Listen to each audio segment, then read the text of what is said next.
यह कहानी है उस रात की जब कुछ ऐसा हुआ जिसे आज भी लोग सोचकर कांप जाते हैं।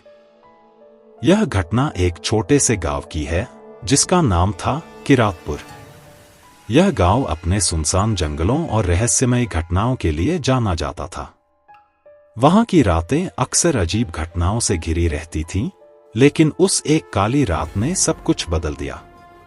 वह अमावस्या की रात थी जब आकाश काले बादलों से घिरा हुआ था और हवा में एक अजीब सी ठंडक थी। गांव के चारों ओर फैले जंगल से अजीब अजीब आवाजें आ रही थी। लोगों का कहना था कि उस रात कोई बाहर नहीं निकलता क्योंकि कुछ ऐसा था जो उन्हें घेर लेता था। लेकिन राकेश, एक युवा लड़का, इस सब पर विश्वास नहीं करता था। उसे हमेशा यह बातें बेमतलब और गांव वालों का अंधविश्वास लगती थी। उस रात राकेश ने अपने दोस्तों के साथ जंगल के किनारे स्थित पुराने मंदिर जाने का निर्णय लिया। यह मंदिर गांव से कुछ दूरी पर था और अब खंडहर में तब्दील हो चुका था। गांव वाले कहते थे कि इस मंदिर में कभी एक तांत्रिक रहा करता था जिसने काली शक्तियों का प्रयोग किया था और मरने से पहले उसने उस जगह को श्रापित कर दिया था। राकेश और उसके दोस्त अमित, नितिन और संजय हंसते खेलते उस मंदिर की ओर चल पड़े।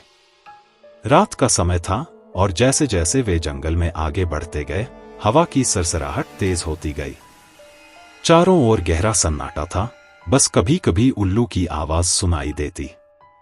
राकेश को एक अजीब सा महसूस हो रहा था, लेकिन वह अपने दोस्तों के सामने अपनी डर को दिखाना नहीं चाहता था।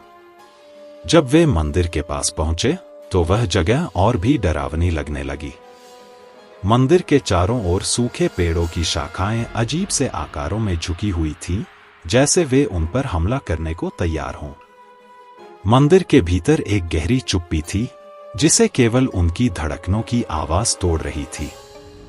अमित ने मंदिर के गेट को धक्का दिया और वह चर्र चर्र की आवाज के साथ खुल गया। अंदर घुसते ही उन्हें एक अजीब सी गंध महसूस हुई, जैसे वहां कुछ जला हो या सड़ रहा हो। उन्होंने मंदिर के अंदर रखी एक पुरानी मूर्ति देखी जो अब धूल और जाले से ढकी हुई थी। नितिन ने हंसते हुए कहा, देखो, इस जगह को श्रापित कहते हैं। मुझे तो कुछ नहीं दिखता। तभी अचानक एक ठंडी हवा का झोंका आया और मंदिर के दरवाजे खुद ब खुद बंद हो गए। सभी दोस्त एक दूसरे को देखने लगे। हवा में एक अजीब सी गूंज सुनाई देने लगी। राकेश ने देखा कि मंदिर की मूर्ति की आंखें उसकी ओर घूर रही हैं। उसने अपने दोस्तों से कहा, चलो यहां से चलते हैं, मुझे अच्छा नहीं लग रहा। लेकिन अमित और संजय ने उसे डरा हुआ कहकर उसका मजाक उड़ाया। तभी अचानक मंदिर की मूर्ति की आंखों से खून की बूंदें टपकने लगीं। सभी हड़बड़ाकर पीछे हट गए। तभी अचानक मंदिर के अंदर की दीवारों पर अजीब आकृतियां बनने लगीं, जैसे किसी अदृश्य हाथ ने उन्हें खींचा हो। वे आकृतियां धीरे धीरे इंसानों का रूप लेने लगीं, यहां तक कि वे चलने लगीं। संजय ने चिल्लाते हुए कहा, यह क्या हो रहा है? तभी एक जोरदार आवाज गूंजी, तुमने इस श्रापित स्थान को छेड़ा है, अब तुम्हें इसकी कीमत चुकानी होगी। सभी दोस्त डर के मारे इधर उधर भागने लगे, लेकिन मंदिर का दरवाजा अंदर से बंद हो चुका था। राकेश ने दीवार के एक कोने में लिखा हुआ देखा, यहां मत आओ, जो भी आएगा उसे मौत का सामना करना पड़ेगा। अब उसे गांव वालों की कहानियों पर यकीन होने लगा था। वे चारों अब समझ चुके थे कि वे किसी ऐसी जगह फंस चुके हैं जहां से भागना असंभव था। अचानक मंदिर के अंदर से एक काली छाया प्रकट हुई।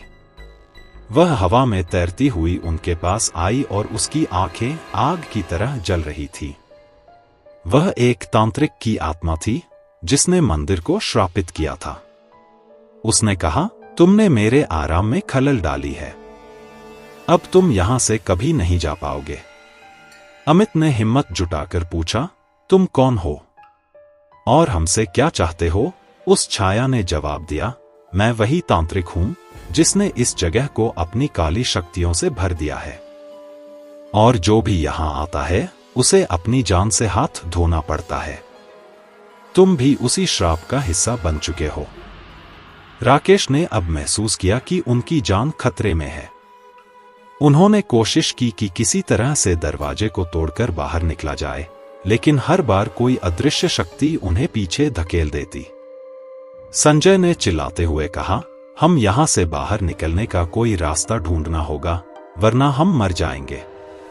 अचानक एक तेज आवाज के साथ छत से एक भारी पत्थर नीचे गिरा, जिससे अमित की टांग टूट गई। वह दर्द से कराहते हुए जमीन पर गिर पड़ा।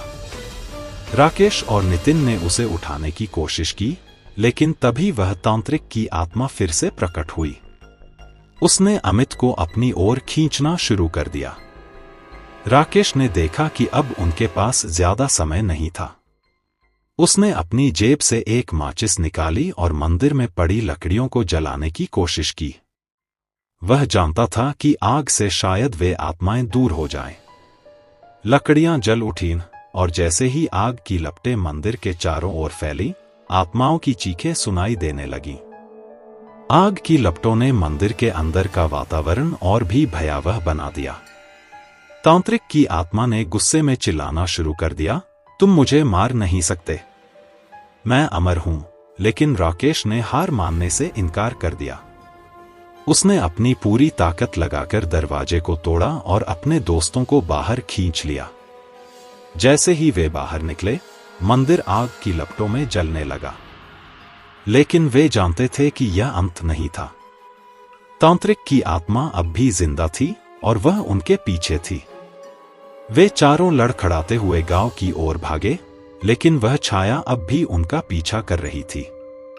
गांव पहुंचते ही उन्होंने देखा कि वहां के लोग पहले से ही जाग चुके थे। गांव के पुजारी ने उन्हें देखते ही कहा, तुमने बहुत बड़ी गलती कर दी है। अब केवल एक ही उपाय बचा है। पुजारी ने गांव के सबसे प्राचीन मंदिर में पूजा शुरू की और तांत्रिक की आत्मा को वहां बांधने की कोशिश की।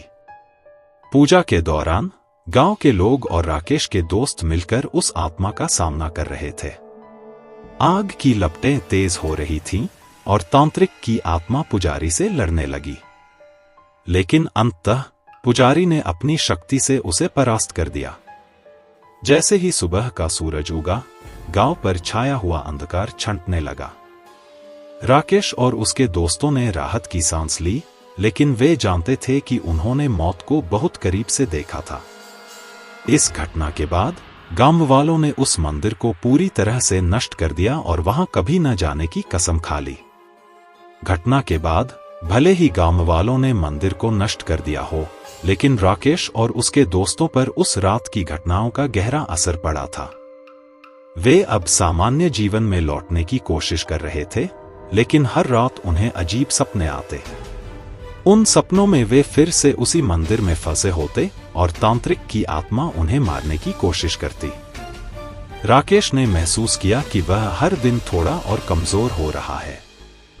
उसकी आंखों के नीचे गहरे काले घेरे बन गए थे और उसके चेहरे पर थकान साफ झलकने लगी थी। एक दिन जब वह अपने घर में सो रहा था, तो अचानक उसे अपने कानों में एक फुसफुसाहट सुनाई दी, तुम मुझसे बच नहीं सकते। उसने तुरंत अपनी आंखें खोलीं, लेकिन कमरे में कोई नहीं था। फिर भी उसे एक अजीब सी सिहरन महसूस हुई। वह समझ चुका था कि तांत्रिक की आत्मा अब भी उसे छोड़ने वाली नहीं है। सिर्फ राकेश ही नहीं, अमित, नितिन और संजय भी अजीब घटनाओं का सामना कर रहे थे। अमित, जिसकी टांग मंदिर में टूट गई थी, अब लगभग बिस्तर पर था। उसकी टांग में लगातार दर्द बना हुआ था और डॉक्टर भी उसकी हालत को समझ नहीं पा रहे थे। संजय के साथ भी कुछ अजीब घट रहा था। वह अक्सर रात में उठता और बिना किसी वजह के घर से बाहर चला जाता। उसे सुबह अपने घर वालों द्वारा सड़क के किनारे या किसी सुनसान जगह पर बेहोश पाया जाता। नितिन, जो सबसे शांत और धैर्यवान था, अब हर छोटी आवाज पर चौंकने लगा था। गांव में यह खबर तेजी से फैल रही थी कि राकेश और उसके दोस्तों पर उस श्राप का असर हो रहा है। लोगों ने उनसे दूर रहना शुरू कर दिया था और उनके परिवारों पर भी शक की निगाहें डाली जाने लगीं। गांव वाले अब और भी डर गए थे, क्योंकि वे समझ चुके थे कि मंदिर के विनाश के बाद भी तांत्रिक की आत्मा खत्म नहीं हुई थी। इस पूरी स्थिति से परेशान होकर राकेश ने गांव के बुजुर्गों से सलाह ली। वे उसे गांव के एक और पुराने मंदिर के बारे में बताते हैं जो गांव से दूर पहाड़ियों में स्थित था। वहां की देवी की पूजा शक्तिशाली मानी जाती थी और कहा जाता था कि वे किसी भी बुरी आत्मा को परास्त कर सकती हैं। राकेश ने अपने दोस्तों से बात की और उन्हें इस मंदिर जाने के लिए तैयार किया। उन्हें अब यह पता चल चुका था कि केवल यही एकमात्र उपाय है जो उन्हें तांत्रिक के श्राप से मुक्त कर सकता है। वे चारों पहाड़ियों की ओर रवाना हुए। रास्ता लंबा और कठिन था, लेकिन वे जानते थे कि उनके पास और कोई विकल्प नहीं था। जैसे जैसे वे पहाड़ियों के करीब पहुंचे, हवा में एक अजीब सी घुटन महसूस होने लगी। जब वे आखिरकार मंदिर पहुंचे तो वह जगह बहुत प्राचीन और रहस्यमयी लगी। मंदिर के आसपास की हवा भारी थी और वहां का सन्नाटा कानों को चीरने वाला था। लेकिन राकेश को यकीन था कि यही वह जगह थी जहां से उन्हें राहत मिल सकती थी। मंदिर के पुजारी, जो वहां एकमात्र व्यक्ति थे, ने उनका स्वागत किया। पुजारी ने उनकी कहानी सुनी और कहा, तुम लोगों ने बहुत बड़ी गलती की है। तांत्रिक की आत्मा बहुत शक्तिशाली है, लेकिन देवी की कृपा से उसे नियंत्रित किया जा सकता है। इसके लिए एक विशेष अनुष्ठान करना होगा, लेकिन यह बहुत खतरनाक है। राकेश और उसके दोस्तों ने बिना किसी संकोच के हामी भर दी। उन्हें अब किसी भी हाल में उस श्राप से मुक्त होना था। पुजारी ने रात के समय अनुष्ठान की तैयारी शुरू की। चारों ओर मंत्रों की गूंज सुनाई देने लगी और एक पवित्र अग्नि जलाई गई। राकेश और उसके दोस्तों को अग्नि के चारों ओर बैठाया गया और उन्हें देवी की प्रतिमा के सामने सिर झुकाने को कहा गया। जैसे ही अनुष्ठान शुरू हुआ, हवा में एक अजीब सी बेचैनी महसूस होने लगी। अचानक मंदिर के भीतर की दीवारें कांपने लगीं और पुजारी की आवाज और तेज हो गई। तांत्रिक की आत्मा को चुनौती दी जा रही थी और वह वापस आने की कोशिश कर रही थी। अचानक मंदिर के बाहर जोरदार गरज सुनाई दी और एक काली छाया मंदिर के अंदर घुस आई। वह वही तांत्रिक की आत्मा थी जो अब पहले से ज्यादा शक्तिशाली और भयानक लग रही थी। तांत्रिक की आत्मा ने एक जोरदार हंसी के साथ कहा, तुम लोग मुझे मार नहीं सकते। मैंने इस धरती को अपने श्राप से जकड़ लिया है, लेकिन पुजारी ने देवी के नाम पर तांत्रिक को चेतावनी दी, तुम्हारी शक्ति इस पवित्र स्थान पर नहीं चलेगी। देवी तुम्हें यहां से निकाल फेंकेगी। आत्मा ने गुस्से में आकर राकेश और उसके दोस्तों पर हमला किया, लेकिन जैसे ही वह उनके पास पहुंची, देवी की प्रतिमा से एक तेज प्रकाश निकला और आत्मा पीछे हट गई। मंदिर के चारों ओर देवी की शक्तियों का घेरा बन चुका था। पुजारी ने अपनी अंतिम मंत्रोच्चारण की ओर बढ़ते हुए आत्मा को रोकने की कोशिश की, लेकिन तांत्रिक की आत्मा ने अपनी सारी ताकत झोंक दी और पुजारी के आसपास एक अंधेरा छा गया। तभी अचानक देवी की प्रतिमा से एक आकाशीय प्रकाश प्रकट हुआ और आत्मा चीखते हुए गायब हो गई। तांत्रिक की आत्मा अंततः हार मान चुकी थी। मंदिर में एक गहरा सन्नाटा छा गया। पुजारी ने राकेश और उसके दोस्तों को बताया कि अब वे श्राप से मुक्त हो चुके हैं। देवी की कृपा से तांत्रिक की आत्मा को हमेशा के लिए नष्ट कर दिया गया था। चारों दोस्तों ने राहत की सांस ली, लेकिन उन्हें यह एहसास हो चुका था कि उनकी जिंदगी कभी भी पहले जैसी नहीं हो पाएगी। उस काली रात की घटनाओं ने उनके जीवन को हमेशा के लिए बदल दिया था। राकेश और उसके दोस्तों ने तांत्रिक की आत्मा से छुटकारा तो पा लिया था, लेकिन उसके बाद की जिंदगी सामान्य नहीं हो पाई। राकेश को अब भी वह रात बार बार याद आती थी और कभी कभी उसे लगता था कि तांत्रिक की आत्मा अब भी उसके आसपास मंडरा रही है। उसकी मां ने उसके भीतर बदलाव देख लिया था। राकेश अब पहले जैसा हंसमुख और निडर नहीं रहा था। उसकी रातें अक्सर अजीब सपनों में कटती थीं, जहां वह खुद को उसी मंदिर के अंदर फंसा हुआ पाता था। हर सुबह वह पसीने में भीगा हुआ उठता, और उसे एहसास होता कि वह इस भयावह अनुभव से कभी मुक्त नहीं हो पाएगा। राकेश ने एक दिन अपने पिता से बात की और उनसे पूछा, क्या यह श्राप सचमुच खत्म हो गया है पापा? उसके पिता ने उसकी आंखों में गहराई से देखा और कहा, तुम्हारी जिंदगी में जो हुआ है उससे निकलने का केवल एक तरीका है, तुम्हें खुद को माफ करना होगा। उस रात तुमने जो किया वह अनजाने में हुआ था, लेकिन तुम उसे दोबारा सोच सोचकर अपने मन पर बोझ डाल रहे हो। हालांकि उसके पिता की बातें उसे सांत्वना देती थीं, लेकिन राकेश अब भी खुद को उस अनुभव से पूरी तरह मुक्त नहीं कर पा रहा था। अमित की हालत और भी खराब थी। उसकी टूटी हुई टांग ठीक हो चुकी थी, लेकिन दर्द अब भी उसका पीछा नहीं छोड़ रहा था। डॉक्टरों ने उसकी हर जांच की, लेकिन कोई बीमारी या चोट नहीं मिली। यह दर्द अब मानसिक और आध्यात्मिक हो चुका था। अमित ने धीरे धीरे महसूस किया कि उसके शरीर में कुछ बदल रहा है। उसकी टांग के जिस हिस्से में चोट लगी थी वहां एक अजीब सी जलन होती थी, और कभी कभी उसे ऐसा लगता था कि उसकी टांग किसी अदृश्य शक्ति द्वारा खींची जा रही है। एक रात जब अमित सो रहा था, उसने महसूस किया कि उसकी टांग खुद ब खुद हिल रही है। उसकी आंखें खुलीं और उसने देखा कि उसकी टांग हवा में उठी हुई है, जैसे कोई उसे घसीट रहा हो। वह बुरी तरह चिल्लाया और उसका परिवार दौड़कर कमरे में आया, लेकिन जब तक वे वहां पहुंचे सब कुछ सामान्य हो चुका था। उसकी मां ने अब मान लिया था कि अमित पर कुछ बुरी शक्ति का साया है। वह उसे गांव के एक तांत्रिक के पास लेकर गई, जिसने कहा कि अमित की टांग में तांत्रिक की आत्मा का अंश अब भी मौजूद है। वह आत्मा पूरी तरह नष्ट नहीं हुई थी और उसने अमित के शरीर में जगह बना ली थी। संजय की हालत सबसे अजीब थी। उसे अब भी रात में चलने की आदत हो गई थी और हर बार वह किसी सुनसान जगह पर पाया जाता था। उसका परिवार और दोस्त उसे लेकर बहुत चिंतित थे, क्योंकि संजय ने इन घटनाओं के बाद बोलना लगभग बंद कर दिया था। एक दिन जब संजय अपने घर से गायब हो गया तो उसे ढूंढने पर एक पुराने खंडहर में पाया गया। वह वहां अकेला बैठा हुआ था और उसकी आंखें बिल्कुल सूनी हो चुकी थी। उसे देखकर ऐसा लगता था जैसे उसने कुछ ऐसा देखा हो जो इंसान की समझ से बाहर हो। जब उसके दोस्तों ने उससे पूछा कि वह वहां क्या कर रहा था, तो उसने धीरे से कहा, वह अब भी मुझे बुला रहा है।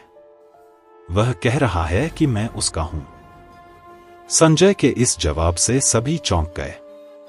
उन्होंने उसे समझाने की कोशिश की कि तांत्रिक की आत्मा खत्म हो चुकी है, लेकिन संजय ने उन्हें बताया कि वह हर रात उसे अपने सपनों में देखता है। उसने धीरे धीरे अपने सपनों का विवरण देना शुरू किया। उसने बताया कि तांत्रिक की आत्मा अब उसकी आत्मा को अपने वश में करना चाहती है। हर रात वह संजय को बुलाती है और कहती है, तुम मेरे हो, तुम मुझसे दूर नहीं जा सकते। संजय का मानसिक संतुलन धीरे धीरे बिगड़ रहा था और उसके परिवार ने उसे गांव से दूर एक मानसिक अस्पताल में भर्ती करवा दिया। नितिन, जो सबसे शांत और समझदार माना जाता था, उसने अब इस श्राप की जड़ों को और गहराई से समझने का निर्णय लिया। वह उस तांत्रिक के अतीत के बारे में जानने के लिए गांव के पुरानी किताबों और दस्तावेजों की खोज में लग गया। वह जानता था कि इस तांत्रिक के बारे में कुछ ऐसा था जो अब तक सामने नहीं आया था। उसकी खोज ने उसे एक पुरानी पुस्तक तक पहुंचाया जो गांव की कहानियों और स्थानीय इतिहास को बताती थी। इस पुस्तक में तांत्रिक का जिक्र था, जिसे गांव से निकाल दिया गया था क्योंकि उसने काली शक्तियों का उपयोग करके गांव वालों को डरा दिया था। लेकिन इस किताब में एक और रहस्य छिपा था। तांत्रिक की आत्मा को पूरी तरह से नष्ट करने का तरीका इस किताब में दर्ज था। नितिन ने पढ़ा कि तांत्रिक की आत्मा को समाप्त करने के लिए केवल उसके काले जादू का स्रोत खत्म करना होगा, एक पुरानी मणि जो अब भी गांव के पास की गुफा में छिपी हुई थी। नितिन ने अपने दोस्तों को इस नई जानकारी के बारे में बताया। अब उनके पास एकमात्र उपाय था, उन्हें उस मणि को ढूंढकर नष्ट करना था, जिससे तांत्रिक की आत्मा को शक्ति मिलती थी। अमित, राकेश और नितिन ने फैसला किया कि वे एक बार फिर अपनी जान जोखिम में डालकर उस गुफा में जाएंगे और मणि को ढूंढकर नष्ट करेंगे। हालांकि संजय अब उनके साथ नहीं था, लेकिन वे जानते थे कि यदि उन्होंने कुछ नहीं किया तो संजय की हालत और बिगड़ती जाएगी। उन्होंने गांव के सबसे बूढ़े आदमी दीनानाथ से गुफा का पता पूछा। दीनानाथ ने उन्हें चेतावनी दी कि गुफा में प्रवेश करना बहुत खतरनाक है, क्योंकि वहां अंधेरे के साए हमेशा मंडराते रहते हैं। लेकिन अब पीछे हटने का सवाल ही नहीं था। वे तीनों गुफा की ओर निकल पड़े, जहां उन्हें मणि का सामना करना था। जब वे गुफा पहुंचे तो वहां का वातावरण बेहद डरावना था। गुफा के अंदर का रास्ता अंधकार से भरा हुआ था और हवा में अजीब सी ठंडक थी। वे तीनों टॉर्च के सहारे आगे बढ़े, लेकिन जैसे जैसे वे गुफा के भीतर जाते गए, उनकी टॉर्च की रोशनी भी कमजोर पड़ने लगी। गुफा की दीवारों पर अजीब अजीब आकृतियां उभर रही थीं, जैसे किसी ने उन्हें खून से खींचा हो। अचानक एक जोरदार आवाज आई, तुम यहां क्या कर रहे हो? यह वही तांत्रिक की आत्मा थी जो अब गुफा के भीतर उनकी प्रतीक्षा कर रही थी। राकेश, अमित और नितिन ने हिम्मत नहीं हारी। वे मणि की तलाश में और गहरे घुसते गए। आखिरकार उन्होंने गुफा के अंत में एक चमचमाती लाल मणि देखी। मणि की रोशनी से पूरा गुफा चमक रहा था और उसी वक्त तांत्रिक की आत्मा उन पर हमला करने के लिए आगे बढ़ी। नितिन ने बिना देरी किए मणि को उठाया और उसे तोड़ने की कोशिश की। लेकिन जैसे ही उसने मणि को हाथ में लिया, उसकी आंखों के सामने तांत्रिक की छवि उभर आई। तांत्रिक ने कहा, तुम इसे नहीं तोड़ सकते, यह मेरी आत्मा की शक्ति है। लेकिन नितिन ने अपनी पूरी ताकत लगाकर मणि को पत्थर से मार दिया। मणि टूट गई और उसी वक्त तांत्रिक की आत्मा जोर से चीखते हुए गायब हो गई। गुफा में अचानक शांति छा गई। राकेश, अमित और नितिन ने राहत की सांस ली। उन्होंने आखिरकार तांत्रिक की आत्मा को पूरी तरह से नष्ट कर दिया था। गांव लौटते ही राकेश, अमित और नितिन को एक अजीब सी शांति महसूस हुई। तांत्रिक की आत्मा का अंत हो चुका था और इसके साथ ही वे उसके श्राप से मुक्त हो गए थे। गांव वाले उन्हें एक तरह से वीर मानने लगे थे, क्योंकि उन्होंने एक ऐसा खतरा खत्म कर दिया था जो उनके जीवन पर मंडरा रहा था। लेकिन इस शांति के पीछे एक गहरी थकान थी। राकेश को एहसास हो चुका था कि इन घटनाओं ने उन्हें अंदर से कितना बदल दिया है। उन्होंने एक बहुत बड़ी कीमत चुकाई थी, अपना मानसिक और शारीरिक स्वास्थ्य खोने की हद तक। अमित के पैर की हालत अब धीरे धीरे ठीक होने लगी थी, लेकिन उसके मन पर छाया अंधकार अब भी दूर नहीं हुआ था। संजय, जो मानसिक अस्पताल में भर्ती था, अब भी अपनी पुरानी हालत में लौट नहीं सका।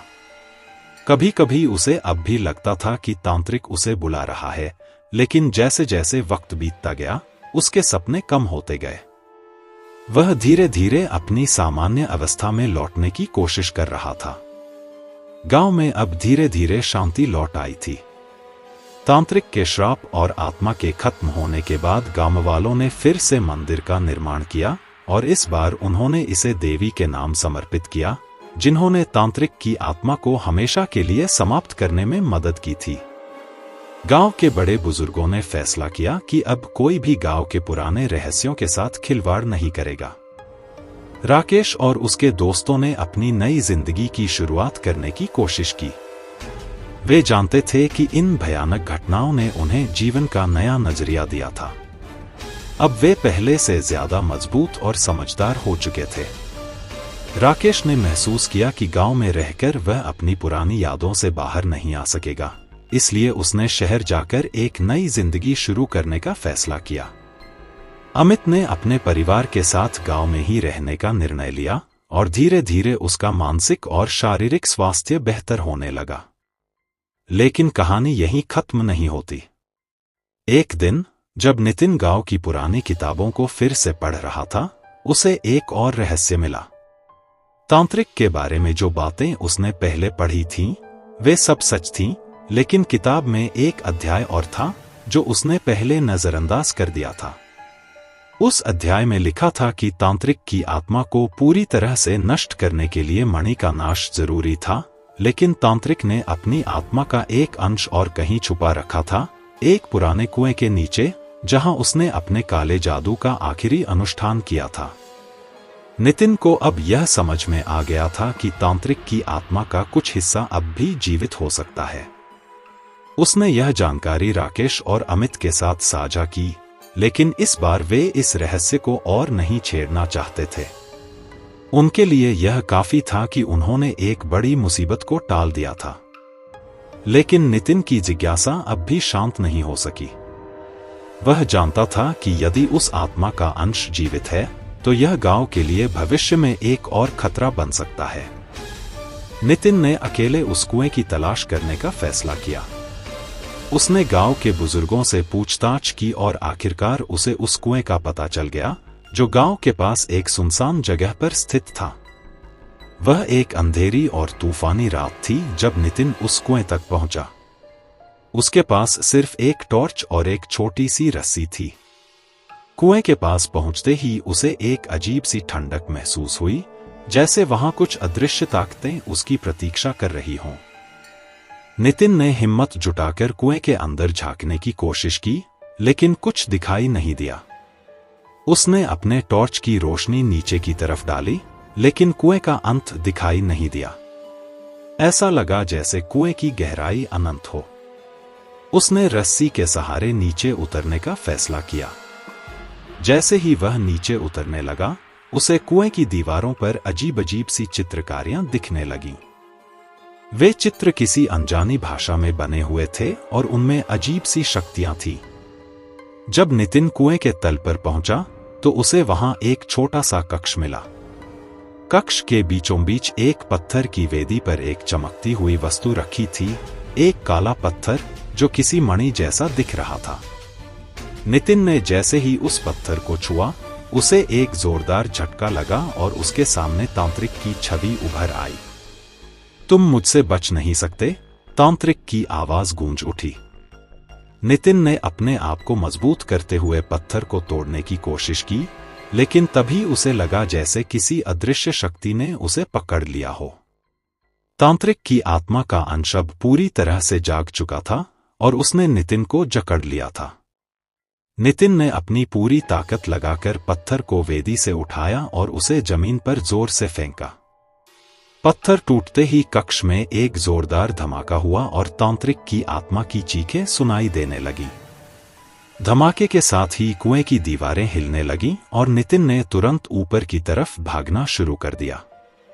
जैसे ही वह कुएं के बाहर पहुंचा, उसने देखा कि कुएं का मुंह खुद ब खुद बंद हो गया। नितिन ने राहत की सांस ली। उसने आखिरकार तांत्रिक की आत्मा के आखिरी अंश को भी खत्म कर दिया था। गांव में अब पूरी तरह से शांति लौट आई थी। तांत्रिक का श्राप हमेशा के लिए खत्म हो चुका था और गांव वालों ने एक नई जिंदगी की शुरुआत की। राकेश, अमित और नितिन को अब यकीन हो गया था कि उनके जीवन में आया यह भयानक दौर अब हमेशा के लिए खत्म हो चुका है। लेकिन इस घटना ने उन्हें एक सीख दी थी, कुछ रहस्य इतने गहरे और खतरनाक होते हैं कि उन्हें कभी छेड़ना नहीं चाहिए। राकेश, अमित और नितिन ने एक नई शुरुआत की, लेकिन वे हमेशा इस बात को याद रखते थे कि इस दुनिया में ऐसी ताकतें हैं जिन्हें समझ पाना इंसानों के लिए मुमकिन नहीं है। गांव में अब भी लोग उस रात की घटनाओं के बारे में बात करते थे, लेकिन वह रात अब एक कहानी बन चुकी थी, एक कहानी जो आने वाली पीढ़ियों के लिए एक चेतावनी के रूप में सुनाई जाती थी।